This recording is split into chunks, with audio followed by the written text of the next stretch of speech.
Peace, peace, peace. It's your girl T.Speaks.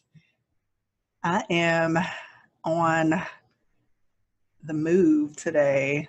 So we're going to keep this conversation brief. I'm waiting for my guest, Brother Heka Ma'at Kemet, who is going to be joining us. He has the PH company that he runs on Instagram and on Facebook.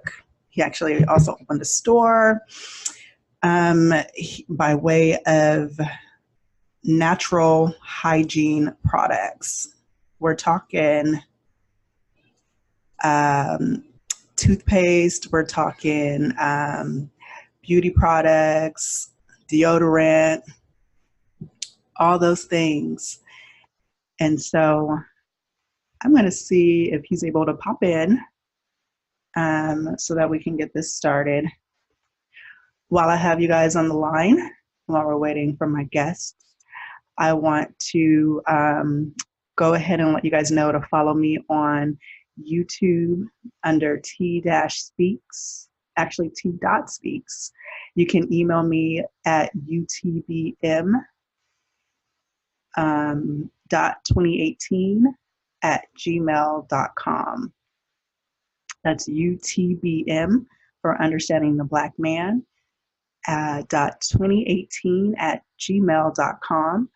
I am also on Instagram, hashtag T.Speaks, hashtag UTBM. And we have our guest. Hi, Brother Heka. How are you? Hey. Good. I'm good. I'm good. How you doing? I'm good. I'm just sitting here chatting by myself. So I want to get into some juiciness because I'm ready. Okay. Absolutely. Let's do it. All right. Tell me something you want that the sisters to know about a Black man. What do you want the sisters to know about the Black man? Wow. Really, and this really applies for what I want Black men to know about Black women as well. But, the biggest thing we have to understand about each other, we've been through so much. And, it's so easy for us to be subjective and just think about all the issues that we personally have as Black men, or, that our sisters, that they personally have as Black women. And we forget we've both been through so much equally. Yeah. But, when you are looking things from the inside out, do you think, man, that person is just as messed up as I am. So how can we understand each other and then help each other heal from that, as opposed to saying, oh, it's your fault. No, it's you understand what I'm saying? So I think that's just the number one thing that I would want Black men and Black women to understand about each other. Is that we both come to the table with some scars and some bruises With and some some scars. Yeah. Absolutely. And, it took me a long time to get to that level too, Brother Heka, where I'm just like, you know what? It doesn't even matter what happened to me in my past. I didn't grow up with a dad. You know what I mean? But it's like, I can't walk around at 33 years old. I'll be 34 in June, still blaming him for some stuff that happened 34 years ago. And it's just like, the pain will never stop unless I get in front of my pain and be like, well, how can I understand a Black man? How can I understand myself better? So I had to take accountability, but a lot of people, some of us are just not ready for that level of, thinking yet. So I'm wondering, like, what helped you on your journey to get to that level of understanding? Oh, wow. I'll try to give you the short story. So, as I said, I was living, up north in New York City at the time. And, this was a point in my life where, man, like I just hit rock bottom. I had recently got a divorce from my first wife. And, when you're already broke and then you get a divorce, you become broker, especially typically the men, because typically when men get a divorce, typically you leave the woman with everything, the house, the furniture, everything. So, and we didn't really have a lot from the beginning. You know what I'm saying? So whatever we had accumulated together was left with her. So, you know, I'm starting over by myself. So it was a rough few years, and I ended up, long story short, again, I ended up moving to Charlotte, North Carolina, pretty much running after another girl, which was at the time not smart, but it ended up being the best thing I could do, because in that process, it allowed me to learn about myself. I ended up moving from New York City, where I was already homeless. Now, don't get me wrong, I wasn't a bum. I was working full time. Yeah. But, you know, when you're already in a hole, Yeah. and living in a place like New York City, it's almost impossible to get out of a rut by yourself in a place like that. Mm-hmm. So, you know, I was sleeping on trains, sleeping, you know, at friends' houses, and, you know, like, again, rock bottom. Yeah. Ended up going down to Charlotte, North Carolina, because I thought I met the woman of my dreams. You know what I mean? Mm-hmm. That ended up going sour real quick. Ended up homeless in in Charlotte, North Carolina, a place where I didn't know anybody. Mm-hmm. So I went from a place where at least I had some kind of support, right, to a place where I had no support and had to learn, you know, just had to learn myself. So that was an opportunity for me, you know, that almost 2 years of just building myself back up, learning myself as a man. And the one thing that really, I guess, really where the light bulb went off for me was, you know, and I don't know why, but I told myself, you know what, I can either blame her, right, because that's the easy thing to do. That's the easy thing to do, to say, you know what, you knew I was moving down here, yeah, and you just left me out here to dry, and you know I don't know anybody down here. That would have been the easy thing to do. But I said, if I do that, then I'm going to stay in this position, because I'll always be blaming her. So what I did was, I said, you know what? I put myself in this position. I shouldn't have never moved down here with no money. You know what I mean? yeah, Knowing I didn't have any stability, I made the decision to move. So I'm not going to blame her. And when I decided to do that, that for me was the turning point in me, what it really meant to be a man. And that's when things started to get better. yeah. I'm like tearing up over here, but I'm holding it in. I'm gonna cry later, but I'm such a crybaby, but I'm literally tearing up because I can feel like your pain, and it's because I can identify with it. Sometimes we do have to like hit that rock bottom, which is pretty much where I'm at right now. I'm in my rock bottomness. I'm coming up on my second year of being in rock bottom and turning my life around and starting my journey. But it's like, you had to like hit that place in order to be like, you know what, I can blame everybody else around me, but I made all those decisions.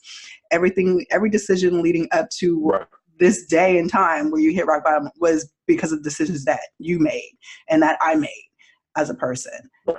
And so, yeah, I just want to commend you. Yeah, accountability is something that we really struggle with as a people, is accountability. So I really appreciate that. That side of you, and you're so transparent too. It kind of forces you to be transparent with yourself, huh? Because you're just like, well, damn, I'm already here. Most people end up in trouble because they lie to themselves more than they lie to other people. Yeah. And that's why most people in the struggle, you know what I mean? Because they're constantly lying to themselves because they don't want to address their issues. So they continuously believe their own bullshit, and they never come out of that. You know what I mean? Yeah. So a part of me being transparent with other people is just being transparent with myself and being honest with myself. You know what I mean? Because like everybody go through shit. So if you're going to judge me for going through stuff, then that ain't my problem. That's on you. You know what I mean? Like everybody go through stuff. You know what I mean? So that's one thing too. I think people need to realize, like, you're not the only one going through stuff. Everybody is going through stuff. So, but we walk around acting like we're not, because like every picture has to be perfect. Of course. That's a part of believing your own bullshit. And then social media has a lot to do with it as well. You know, for our generation and the generations after us, you know, that social media lifestyle has a lot to do with it. But just in general, that I think that's just you know what I mean? Yeah. So what do you think is the biggest misconception that people have about the Black man? The biggest misconception that I believe people have is that we don't, it's okay, it's all under one umbrella, but I'll be specific on the specific points. We don't protect Black women. Say that again, brother. We don't take care of Black women. We don't protect Black women. Let me make that clear. We don't want to protect Black women. We don't take care of our children. And, you know, on a harder scale, the sound is kind of breaking again. You know, that we just, okay, can you hear me? Yes. Can you hear me? Yes. Okay, yeah. So I was saying, you know, that we're just misfits. Yeah. That we just, for whatever reason, we just can't get it right. Yeah. Now, obviously, do we have some Black men that fit that description? Of course. Every culture has that you know, somebody that fits that description. But because of media and, you know, the propaganda that's in media that paints that picture around the world of Black men, you know, that's the stigma that hits us the hardest, is that, you know, we don't work, we're all drug dealers, we're all misfits, we don't take care of our women, or we abuse our women, and we don't take care of our children. Which is why I started understanding the Black man. Another reason why I started understanding the Black man was because I wanted to change the way that Black men are viewed in media. And I wanted to give you all a platform and a voice to show a different side of what, you know, the rest of media was showing you guys to be as. And the reason why I wanted to do that, on top of that reason, was because I wanted to not only change the way that I view you, but to change the way others view you as well. Right. And so I think it's really important for us to get in front of our image. You know what I mean? Like, get in front of our image, and like, we can tell the narrative. We don't have to let other people tell the narrative. And you're really strong on social media. Yeah. You get into it. I'm like, let me just like let him do his thing. Yeah. But some things you say are like really controversial. You know what I mean? Yeah. Because I'm sorry. Go ahead, sister. What you was gonna say? Do you remember like one of the biggest things that you've gotten to it over? I don't know, clients, or what's the most controversial thing you said so far? Well, I don't know if I have one specific thing that I can say is the most controversial, because, and it depended on the platform. Like Facebook, you know, my personal page on Facebook is what I use the most to speak about, you know, these taboo or controversial topics. Yeah. But, you know, it's something every day, because I'm not, you know, for me, social media for me is not a photo book. You know what I mean? So I don't post a lot of selfies and what I'm doing as far as like going to the club, you know, that glamorous stuff that we were talking about. You know, I post stuff that hopefully inspires other people to, one, be self-sufficient, and make them accountable for how they think. And in order to do that, you have to be able to talk about the stuff that most people don't want to talk about. Yeah. Especially if it directly impacts their life. You know what I mean? Right. And most people, if you talk about something that's going to directly impact their life, which forces them to see the truth about themselves, they're going to fight you. Like, they're going to fight you tooth and nail. But see, I know that, you know what I mean? So I don't mind it. Yeah. And, you know, anytime I get into the little, I just keep asking questions that to see how stupid they sound. And you know, and I don't want to say it like that in the sense that I'm always right, because that's not the case. But what I do know is, when most people know that they're effed up, the first thing they do is get into defense mode. Right. And 9 times out of 10, if your first immediate reaction is to get defensive, you're wrong. You know what I mean? Or you're 9 times out of 10. Away. Exactly. So, I've just chosen to, because I've never been very good at being politically correct anyway. So you always been a problem child. Well, I mean, not in the sense of causing trouble, just in the sense I say it exactly how it is. I don't really waste too much time trying to make it sound good or make you feel good about how effed up your stuff is. I'm just going to tell you how it is because that's how I did it. I had to be straight up and like real with myself in order for me to get to the point where I'm at now mentally. You know what I mean? Mm-hmm. So I just believe if people practice that more, we will just be better as a society. I agree. Which leads me to my next question. Why do you think some people stay in toxic relationships knowing that it's abusive? Oh, man. Toxic, even toxic for themselves, right? Yeah. Well, it's, the technical term for it is Stockholm syndrome. That's the technical term for it, to where, at some point, people that have no self-value, they begin to identify with their abusers because that for them is love. It's like slavery. You have what you call a house Negro and then the field hand.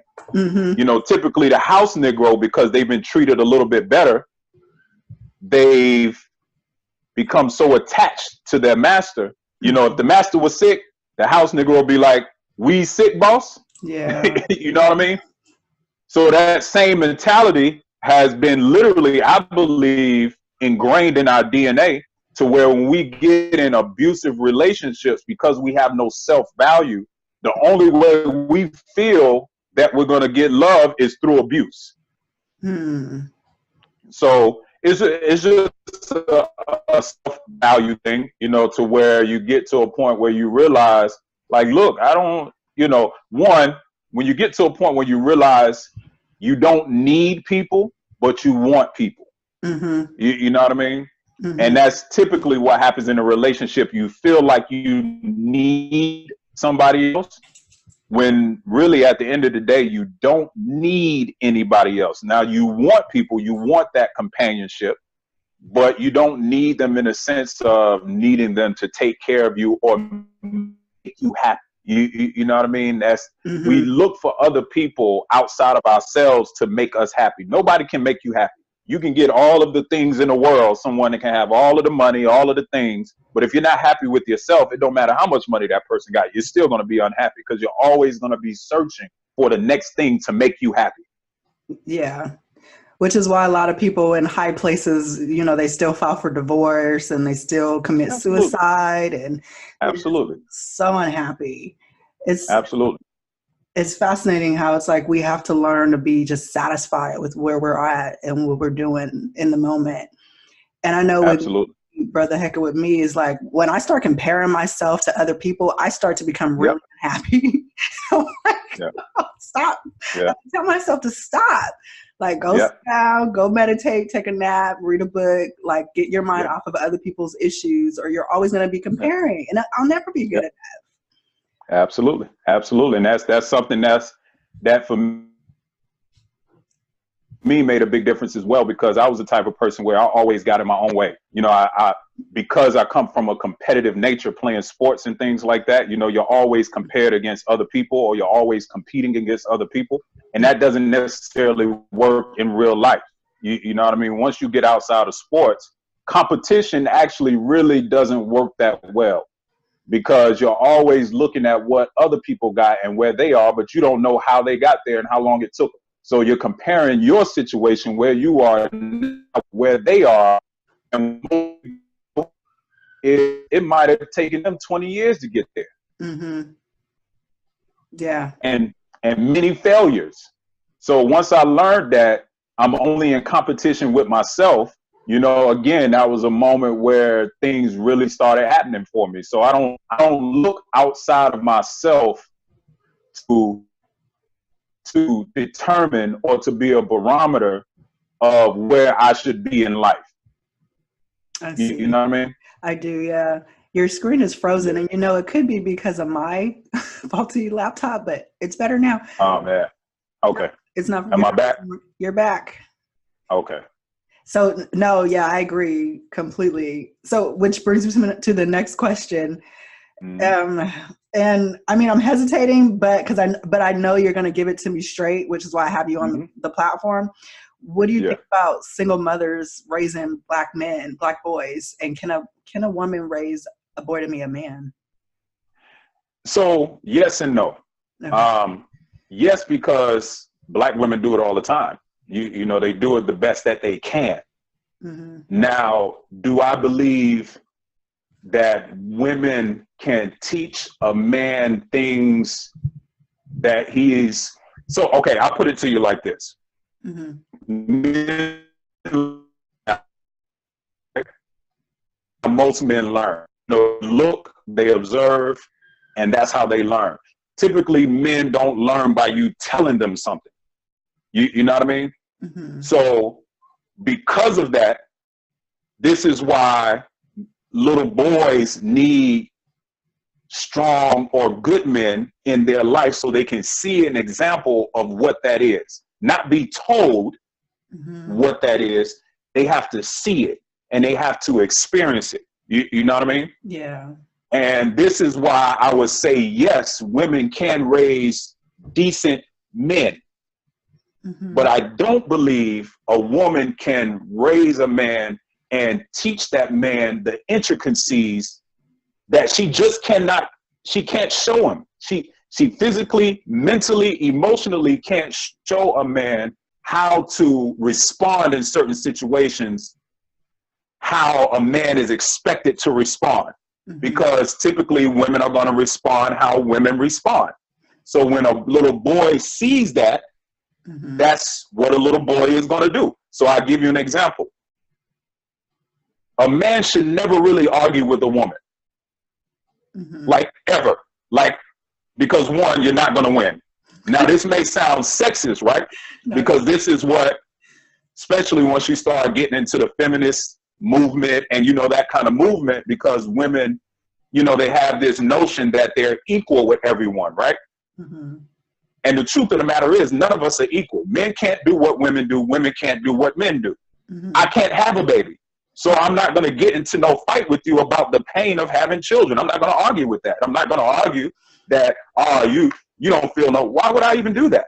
That makes no sense. Right. You know what I mean? Right. And it's the same for women. Women shouldn't be trying to argue about what men feel. So this is why, in my opinion, and it's, I'm going to say factual opinion, Yeah. that men should never argue with women, because there's no place for a man to tell a woman how to respond to things that she feels. Because we all know women are more emotionally connected to things. They're more spiritually connected. You see what I mean? Mm-hmm. So because of that, that's why they're the better nurturers. That's why they're the better teachers. Mm-hmm. Just by default. These are not things saying that women are less than. This is just nature. Yeah. You know what I mean?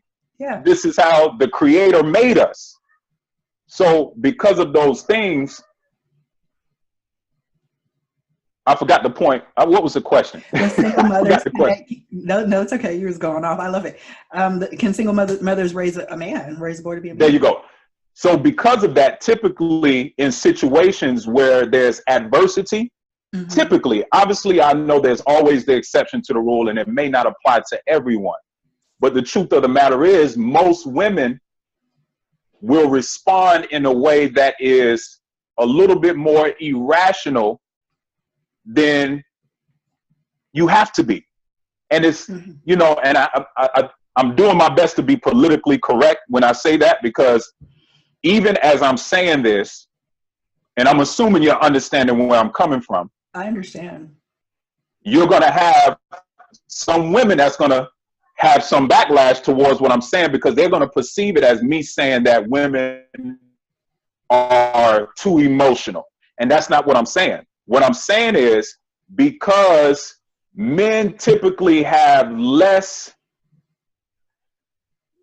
I want to say, Well, that is, when you get down scientifically to it, that is a part of it. Mm-hmm. That is a part of it. But because we typically have less emotional connections to things, Mm-hmm. it doesn't affect us as much. I agree. You see what I agree. you And I'll know? tell you why. I'll tell you Mm-hmm. my point of view. It took me, I do amateur boxing. So I Okay. work out 5 days a week. I'm a part of a little amateur boxing team, and we spar, we do drills, we hit the bags, all that stuff. Full Mm-hmm. on headgear, everything. So Yep. when I started sparring, like, I was really in my feelings. I was emotional. Anytime I got hit, I would break down and cry. I would stop the fight midway because Yeah. everybody, I'll walk out the ring. Like, hold on, you actually compete? Yeah. Oh, wow, okay. Well, I'm training to compete. But when I'm in when I'm in the gym and I'm with my sparring buddies, and I'm sparring, like, I would literally break down. And so it took me to understand the rules of the game. And if I'm in, a male-dominated sport, in an aggressive sport, there's no time to break down. I have to stay focused. Right. And exactly. keep my ego in check. And there's just no room for me to be crying. Right. Like, if I take a big shot, I gotta knock it off and keep going until the bell rings. Like, you know what I mean? Like it never happened. Like it never happened. And then when I step about the ring, no, that's what it is. Because go ahead. I'm sorry. I was just saying that's what it is, because again, in sports, when I go back to sports, we are taught to forget. Like, so I play receiver in football, right? Uh-huh. So literally, if I drop a pass, if I keep thinking about that pass I dropped, then I'm going to drop the next 10 passes. So I literally have to clear that out my mind as if it never happened, so it doesn't affect me in the future. And that's typically how men think. That's how we're taught to think, and that's how we're wired to think. This is why, women typically say men don't listen. It's not that we don't listen. It's just that most of the time, the stuff that women are more emotionally connected to, it just doesn't bother us. So it's like, we're thinking about how to fix it. We don't really care too much about how it makes us feel at the moment. We just want to know how to fix it. Mm-hmm. So if there's a problem, we just want to fix it and move on. Like, you know what I mean? Yeah. But women, they kind of want to sit in it and just kind of mellow in it a little bit. Yeah, and dissect it. Yeah. We just don't think like that. But going back to, if a woman can raise a man, because that's typically how women react, to adversity. Mm-hmm. When a young boy sees that, he's going to emulate that. And this is why you can have grown men that act overly emotional to things that shouldn't even bother them. Facts. We do have a manhood crisis. I agree. Oh, yeah, absolutely. You have a lot of effeminate men. Yeah. Because they've been raised in a household full of women. So all they've seen is how to react from a woman's perspective. And again, I don't want that to sound as if it's bad, because it's not. It's a balance. Mm-hmm. You see what I mean? Mm-hmm. Because we need that balance of over emotion to keep our emotions in check. So we stay emotionally connected to certain things that we could easily learn to not be emotionally connected to. And I think the same goes for us women. We need that masculine energy to balance us out, to where exactly. So you can say, "Hey, babe, you're doing too much." Like, okay, let me cut up and say, absolutely, absolutely, absolutely. So yeah, we do need that. So in regards to relationships, this is a great conversation, by the way. Yeah. Yes, ma'am. What do you consider cheating? Is it texting? Is it talking? Going all the way? What's your thoughts on cheating in a relationship? My thoughts on cheating is you doing anything that your significant other can't be involved in. Tell us more. It's cheating. Because from the moment you start those activities, you're already looking for the next step. You're seeing what you can get away with, and you're going to keep going to the next step until you get caught. You know what I mean? So for me, if I'm doing something that I know my wife wouldn't approve of, it's cheating. Now, it doesn't matter if I did anything physical or not, because my mind was already going there. You see what I mean? I do. So Wow. it's not really about the physical activity, it's about the mental behind it. Because it has to be mental before it comes physical. How can you place like some type of protection around your relationship to where cheating, you know, is at a minimum, or is that even possible? It's possible, but again, it has to be a person like, okay, I can only tell you from my perspective, of course. For me, there's a couple of things I look at, right? For a man, I could tell you from both sides. As a man, you know, we always ask this question, you know, can men be monogamous? Yes, they can, but it has to be a reason for them to be monogamous. And the truth of the matter is, most, and I hate to generalize like this, but I mean, it's the truth. Most men don't think about, most people, I can't even say most men, but if we're talking about men, most men don't think 20, 30, 40, 50 years, 100 years down the road, right? So for me, sex is not even that important. Now, obviously, I want it, Right. but it doesn't drive me, right? Like, I can see a pretty woman and be like, oh, she's a pretty woman, but not think like I gotta have that. Yeah. Because there's so much other important things that I'm working towards, like building an empire for my family. Right. You feel what I'm saying? So for me, the trade-off doesn't even make sense. It doesn't even make sense for me to waste the time to chase after a woman to have sex when I got a beautiful wife at home that can give me sex. Like, for me, it makes no sense. But for men that don't have that kind of drive, then sex is their motivation. Yeah, it strokes their egos, kind of like a default. Yeah. Now, I'm going to be honest with you as well. Again, do men have the ability to make the decision to be monogamous or to be with one woman? Of course, it's nothing but a decision. It's a mental decision. Yeah. But I do believe also there is in nature a part of us that, because of how, and I'm trying to think about how to say this without going all the way around the bush. If you look at nature, right? Every other animal, most other animals, the male has multiple partners. Just by nature, that's how it works. So because we live in a society where it's shunned upon for men to have multiple partners, I think a part of us is felt boxed in because we want to do something that by nature comes naturally. But because we live in a society where it's shunned upon, instead of doing it responsibly, which means if that's the lifestyle you want to live, just be honest. Find the people that want to live that lifestyle with you. You see what I mean? So instead of polygamy, right.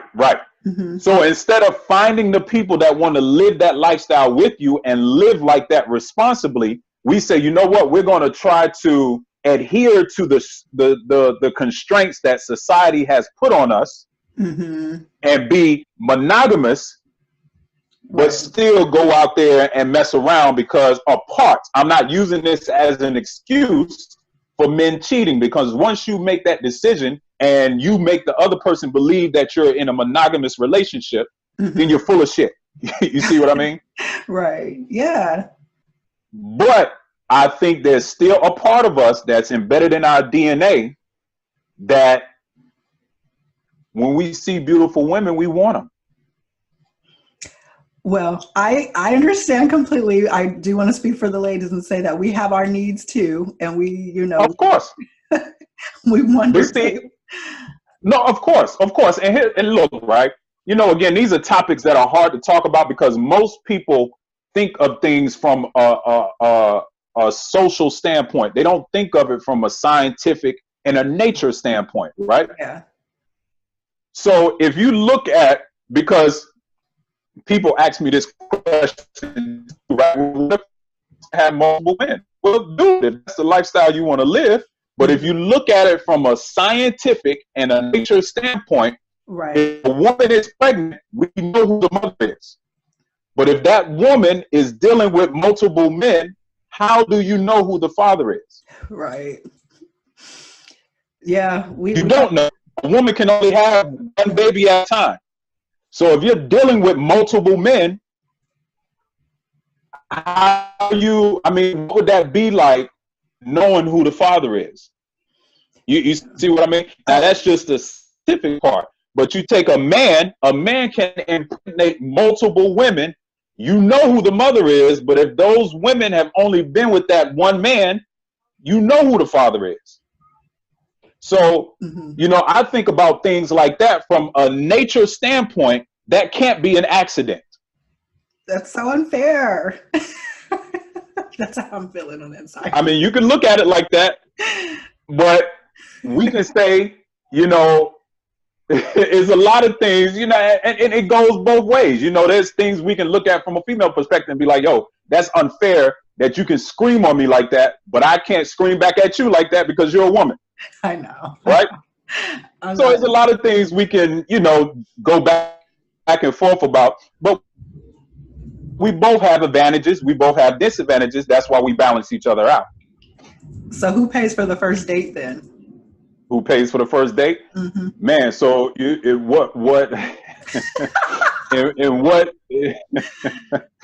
so in what generation are we talking? Are we talking in today's times? In your opinion. Stop it. Well, in my opinion, yes. If I'm courting a woman, then of course I'm going to pay for it. But the same things that apply for us, like even I think we're like the last generation that kind of took on old school traditions. Yeah, I agree. As much as we look at today's time, it just doesn't apply because of things like affirmative action, the feminist movement. Here's the deal, right? And I'm gonna be straight up. If women want to be equal, then we're gonna be equal. We will never be equal, in my opinion. But that's what I'm. Didn't I say that earlier? Yeah. See, and the problem is we come into these double standards, right? Women want to fight to be equal, but still want men to pay for everything. But I thought we were equal.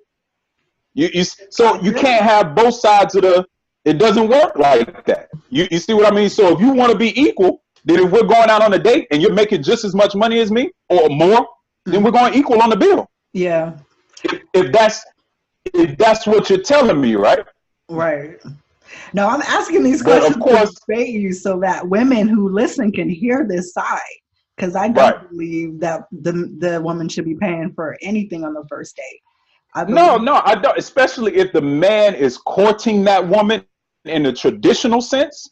No, I mean, we're looking at it in a traditional sense, like I said, from our generation and back, our parents and grandparents. But again, those are different times because you remember, most women didn't work. They stayed at home. They took care of the children. So traditionally, women were different back then. So obviously, men had the money. They dealt with the finances. So we pay for everything. Now we don't live in a world like that to where those typical traditions, it don't really make sense like that anymore. Because women are making just as much money, if not more, than men are nowadays. So it actually makes no logical sense to expect a man to come out of his pocket and break his bank when you're saying,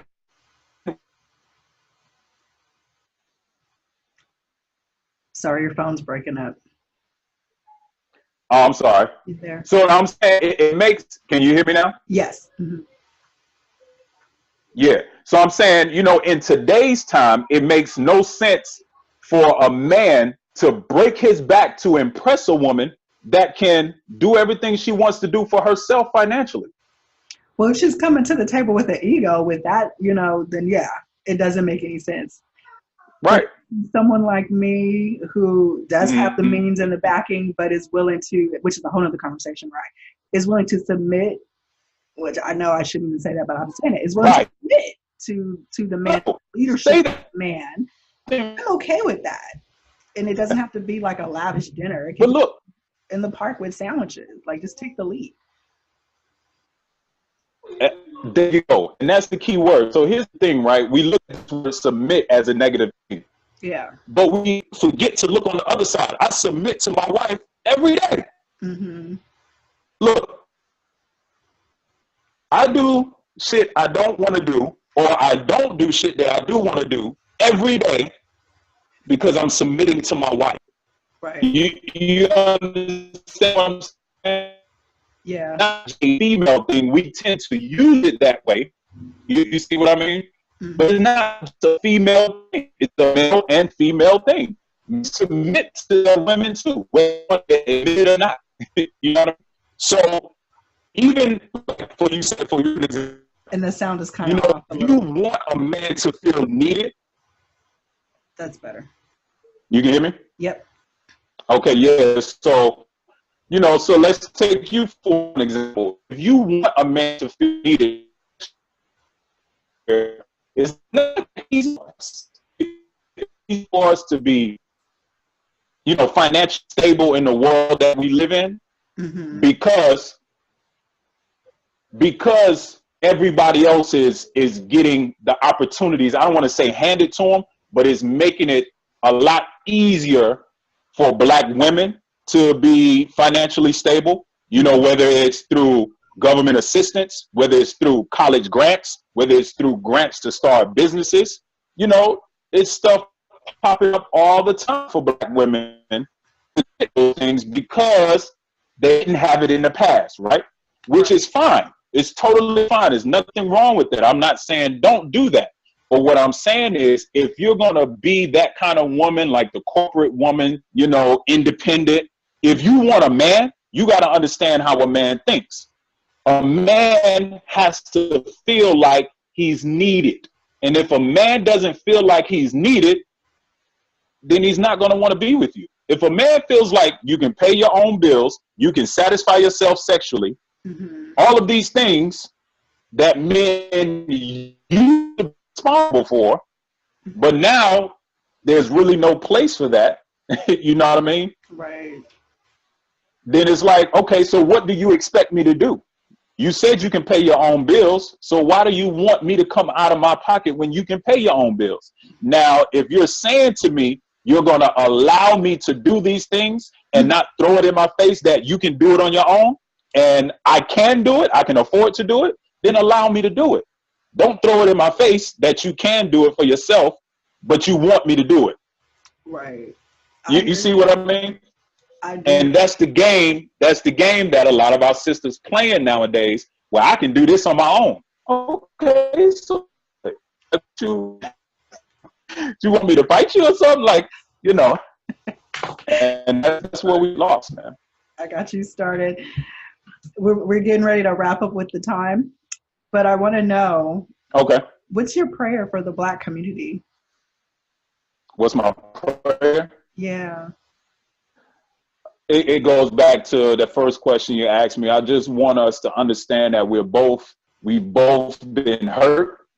You know, we both have our issues, and just be patient with one another and learn not to stop victimizing yourself. Now, obviously, we have been victims of many oppressive acts, but don't be so quick to victimize yourself. Because once you do that, you've already lost the battle. You're not going to listen to what the other person is saying. All you want that person to do is hear your pain. And that's not how communication works. You know what I mean? You have to be able to listen as much as you talk. I agree. Because once you do that, you'll find that a lot of the stuff that we're going through is very similar, and we can help each other a lot better. Yeah. And it takes you out of that woe is me mode and into problem solving mode too, when you get out of the victim mentality. At least it has for me. Exactly. So where can our viewers find you? Yeah. Shout out for your social medias. Well, yeah, my social media, my Facebook, if you want to get involved with the foolery we're talking about, if you want to, see some of the controversial topics that I speak about, my Facebook is my government name, Brandon Maurice Edmonds. Mm-hmm. That's my Facebook.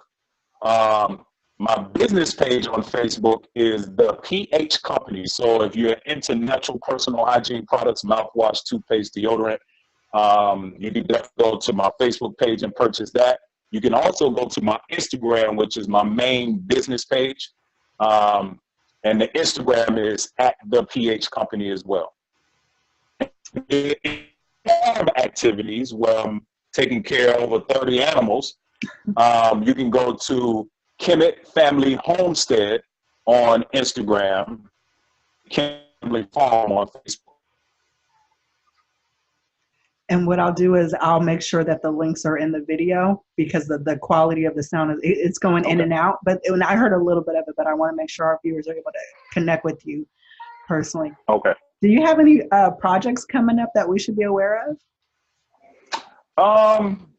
Not anything specific, outside of what I'm already doing as far as building up, what we call my homestead, where we're going to be growing our own food, just becoming independent of,